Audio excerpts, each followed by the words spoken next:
मुक़द्दस याकूब रसूल बैत सिदा के इलाके गलील में पैदा हुए। पेशी के लिहाज से आप मछेरे थे। आप यूहन्ना अंजील नवीस के भाई हैं। एक दिन जब आप अपने वालिद और भाई के साथ मछली का शिकार कर रहे थे तो खुदावंद यीशु मसीह ने आपको अपने शागिर्द होने के लिए बुलाया। आप इस कदर जोशीले शागिर्द थे कि आपको खुदावंद ने फर्जंदाने तुंद का लक़ब दिया।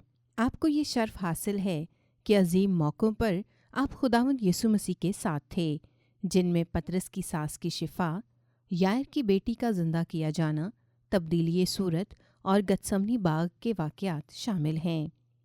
कलाम मुक़द्दस के मुताबिक आप ही की वालिदा खुदावंद के पास ये दरख्वास्त लेकर गईं कि आप और आपका भाई आने वाली बादशाही में आला ओहदा और मुकाम पाएं।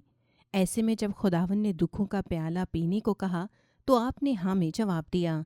जब रसूल मुख्तलिफ जगहों पर तबलीग के लिए रवाना हुए तो आपने स्पेन में मुनादी करने का अज़्म किया।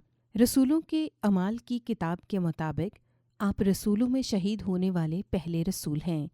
कहा जाता है कि आपकी शहादत के बाद आपका जस्द खाकी मौजज़ाना तौर पर फरिश्तों के ज़रिए उठाया गया और एक बहरी कश्ती में उतार दिया गया। ये कश्ती बग़ैर किसी मलाक के स्पेन जा पहुंची और वहां एक बड़ी चट्टान ने उसको घेरे में ले लिया। आप स्पेन के मुरब्बी कहलाए जाते हैं।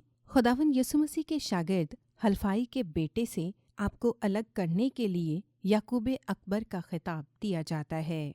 याद रहे, मुक़द्दस याकूब रसूल की ईद हर साल 25 जुलाई को मनाई जाती है। ए खुदावंद खुदा, तूने अपनी हिकमत से ऐसा इंतज़ाम किया कि इब्तदा से लेकर अब तक तेरे बेटे का नाम हर जगह पहुंच जाए।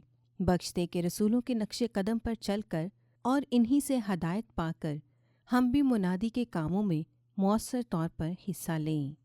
आमीन। आप सभी को मुक़द्दस याकूब रसूल की ईद मुबारक हो।